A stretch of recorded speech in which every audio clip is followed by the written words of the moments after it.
अब देखो next example 1.13। Question क्या बोल रहा है कि an early model for an atom consider it to have a positively charge point nucleus of charge Zi surrounding by a uniform density of negatively charged up to radius capital R. The atom as a whole is neutral. For this model, what is the electric field at a distance r from the nucleus? यानी NCERT के अंदर figure दिया हुआ और question बोल रहा है कि ये एक एटम है और एटम की जो रेडियस है वो कैपिटल आर है और इस पूरे के अंदर नेगेटिव चार्ज डिस्ट्रीब्यूटेड है, यूनिफॉर्मली चार्ज डिस्ट्रीब्यूटेड है। इसके न्यूक्लियस पर यहां बिल्कुल पॉइंट इस पर जो चार्ज दे रखा है न्यूक्लियस का वो है पॉजिटिव Ze। तो हमसे बोल रहा है कि इस न्यूक्लियस के अंदर r डिस्टेंस पर और इस न्यूक्लियस से r डिस्टेंस पर बाहर इलेक्ट्रिक फील्ड कैलकुलेट करना है, कितना एग्जिस्ट करेगा। ठीक है, यानी अगर मैं आपसे बोलूं यहां कि r डिस्टेंस यहां और r डिस्टेंस बाहर इस पॉइंट पर, इस पॉइंट को मैं Q बोल रहा हूं और इस पॉइंट को मैं P बोल रहा हूं। तो इस R डिस्टेंस पर इस एटम के अंदर इलेक्ट्रिक फील्ड कैलकुलेट करना है इस P पॉइंट पर और इस पॉइंट पर बाहर की तरफ भी R डिस्टेंस पर इलेक्ट्रिक फील्ड कैलकुलेट करना है, ये हमसे बोल रहा है। ठीक है, अब देखो सिंपल सा लॉजिक है कि इस P पॉइंट पर इलेक्ट्रिक फील्ड कैलकुलेट करने के लिए हमें, पहले मैं इनसाइड की बात कर रहा हूं उसके बाद मैं आउटसाइड आपको एक्सप्लेन करूंगा। ठीक है, तो इसके अंदर इनसाइड इस पॉइंट पर इलेक्ट्रिक फील्ड कैलकुलेट करने के लिए हमें गॉसियन सरफेस ड्रॉ करनी होगी। ये क्या होगा, ये Gaussian surface, this is what Gaussian surface. ठीक है, तो इस गॉसियन सरफेस की हेल्प से मुझे इस P पॉइंट पे क्या मिल जाएगा, इलेक्ट्रिक फील्ड मिल जाएगा। ठीक है, अब देखो Gaussian according to Gauss law phi बराबर Q inside upon epsilon naught, कोई दिक्कत नहीं है, मुझे एप्सिलॉन नॉट की वैल्यू पता है।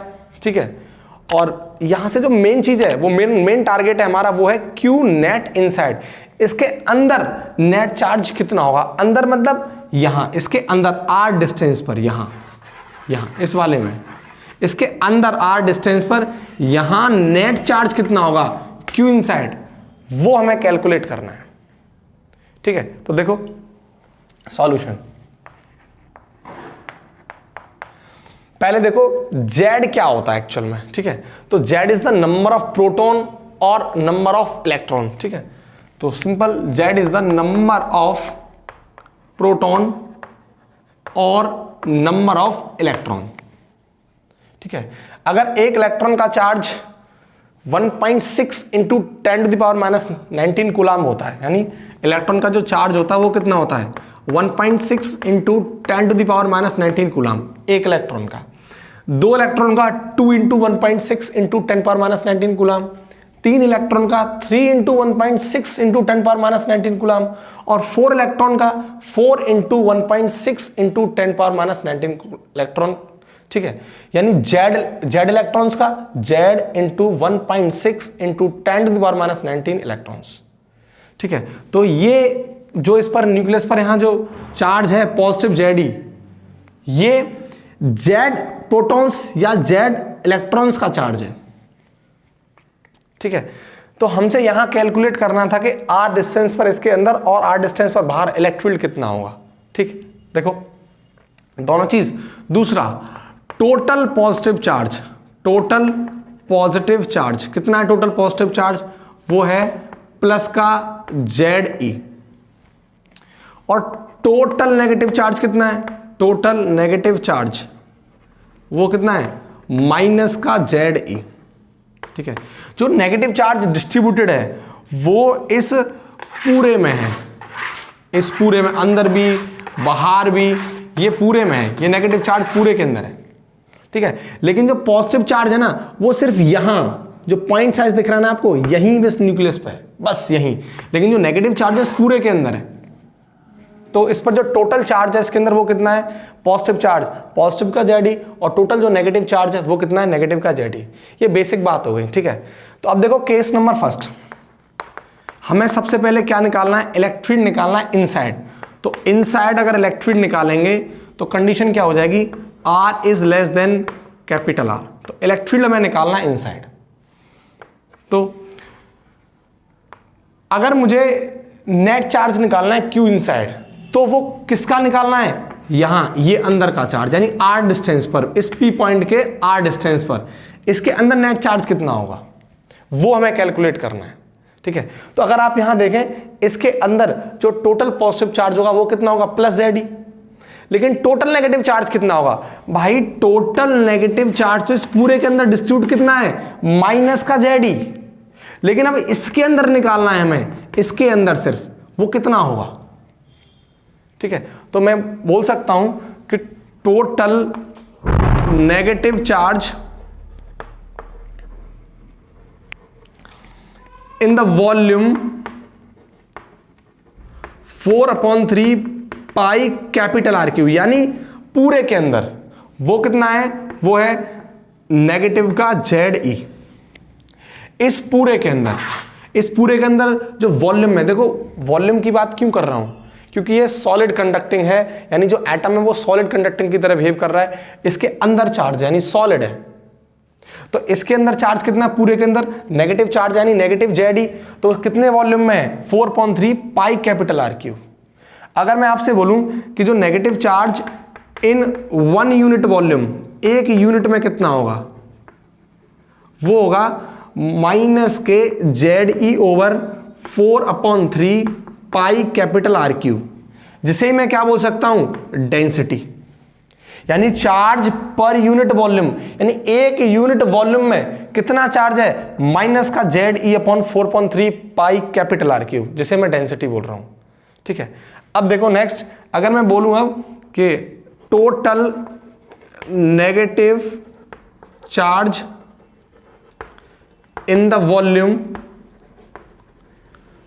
4/3 पाई स्मॉल R⁴, यानी अब इतने वॉल्यूम के अंदर कितना चार्ज होगा, इतने, यानी जो R डिस्टेंस है इस P पॉइंट से, इसके अंदर कितना चार्ज डिस्ट्रीब्यूटेड होगा वो हमें बताना है। तो कितना हो जाएगा, माइनस का ZE over 4/3 pi capital R⁴ into 4/3 pi small R⁴।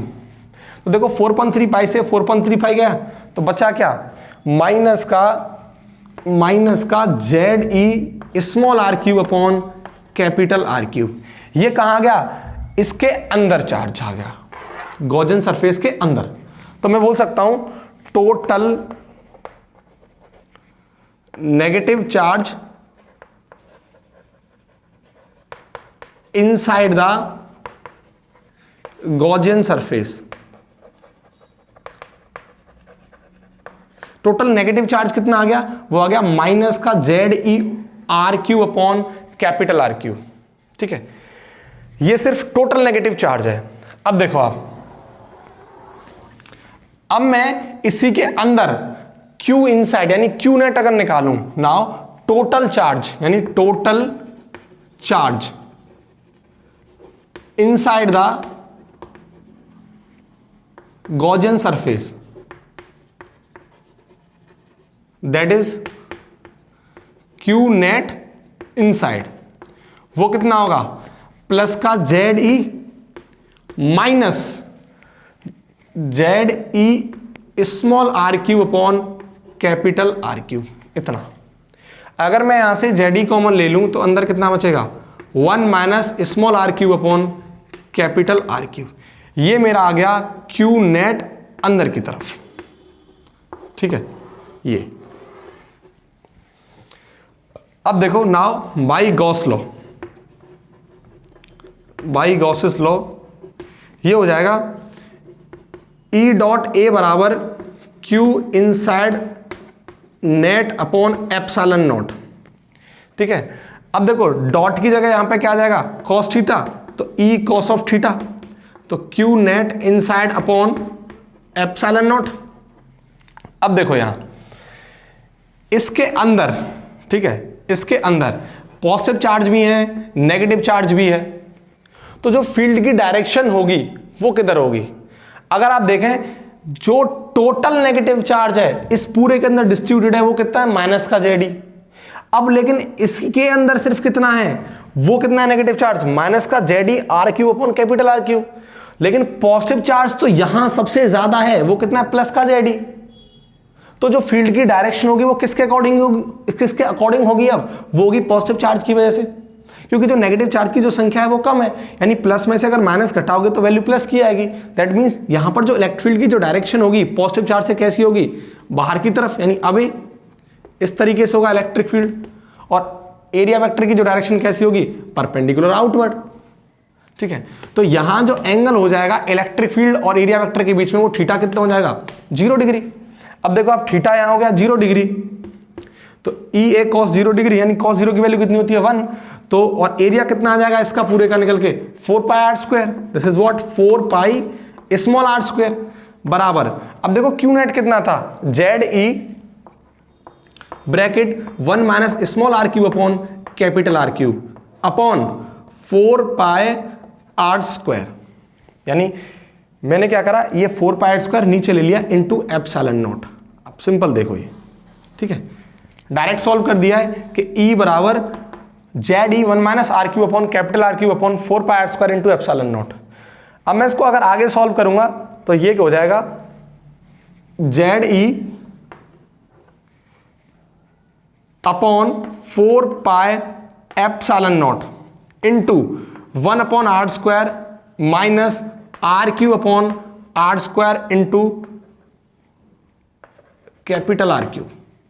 अगर आप देखें इस आर से ऊपर बचेगी एक आर, ये खत्म, तो यहां बचेगा Z E upon 4 pi epsilon naught 1 upon R square minus small R upon capital R cube. ये निकल के आ गया इलेक्ट्रिक फील्ड कहां, इस पी पॉइंट पर, इसके अंदर। तो मैं बोल सकता हूं ये कौन सा इलेक्ट्रिक फील्ड है, इनसाइड वाला। ठीक, तो ये वैल्यू निकल के आ गई Z E upon 4 pi epsilon naught 1 minus 1 upon R square minus small R upon capital R cube. ठीक, अब देखो, अब मुझे इस क्यू पॉइंट पर भी इलेक्ट्रिक फील्ड निकालना है, तो यहां भी मुझे क्या करना पड़ेगा, एक गॉसियन सरफेस ड्रॉ करनी पड़ेगी। तो देखो हम गॉसियन सरफेस यहां से ड्रॉ कर देते हैं, दिस इज गॉसियन सरफेस।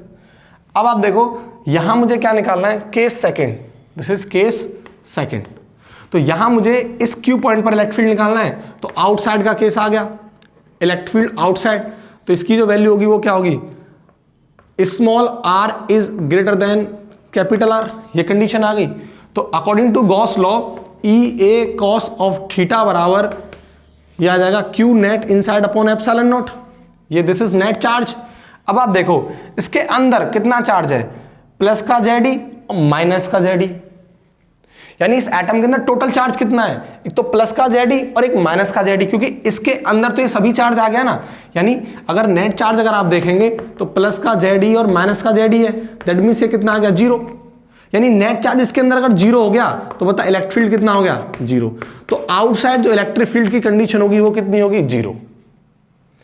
या फिर अगर ये कहता केस, अगर थर्ड में तुमसे बोलूं कि अगर ये कहता कि इसकी सरफेस पर यहां बता यहां कितना इलेक्ट्रिक फील्ड एग्जिस्ट करता, मान ले यहां इस पॉइंट पर निकलवाता, मैं इसे बोल रहा हूं आर पॉइंट, तो इस पॉइंट पर मुझसे इलेक्ट्रिक फील्ड पूछता तो कैसे निकालता, तो सेम कंडीशन अप्लाई होती भाई गॉस लॉ, यहां भी मैं गॉसियन सरफेस ड्रॉ करता और गॉसियन सरफेस के बाद मेरे पास कंडीशन आती ई ए कॉस ऑफ थीटा बराबर Q net inside upon epsilon naught. अब देख इसके अंदर कितना चार्ज है, माइनस का जेडी प्लस का जेडी, तो नेट चार्ज यहां भी कितना है, 0, तो इलेक्ट्रिक फील्ड यहां कितना आएगा, 0। कहने का मतलब अगर सरफेस पे निकालूं या आउटसाइड निकालूं सेम कंडीशन अप्लाई होगी, इलेक्ट्रिक फील्ड कितना आएगा, 0 आएगा, क्योंकि इसके अंदर जो चार्ज है टोटल चार्ज वो कितना है, 0 है। यानी टोटल का जो पॉजिटिव चार्ज था वो कितना था, प्लस जेडी इसके अंदर, और जो नेगेटिव चार्ज है वो कितना है, माइनस का जेडी। चाहे वो इसकी सरफेस पर बात करें या हम आउटसाइड, वो इस पर इलेक्ट्रिक फील्ड कितना होगा, 0 होगा। लेकिन इसके अंदर जो इलेक्ट्रिक फील्ड एग्जिस्ट करेगा वो होगा Z E upon 4 pi epsilon naught 1 upon R square minus small R upon capital R cube.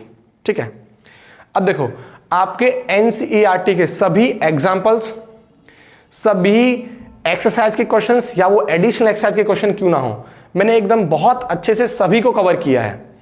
Electric charge and field के सभी लेक्चर्स बोर्ड के अकॉर्डिंग, जेई के अकॉर्डिंग और नीट के अकॉर्डिंग बहुत अच्छे से मैंने फुलफिल किए हैं। इसके बाद मैं आपको अब इलेक्ट्रिक पोटेंशियल एंड कैपेसिटेंस को कराऊंगा। ठीक है,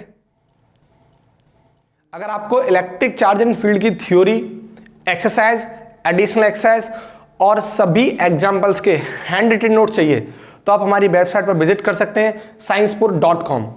इस वेबसाइट पर जाके आपको मेरे handwritten notes completely download कर सकते हैं।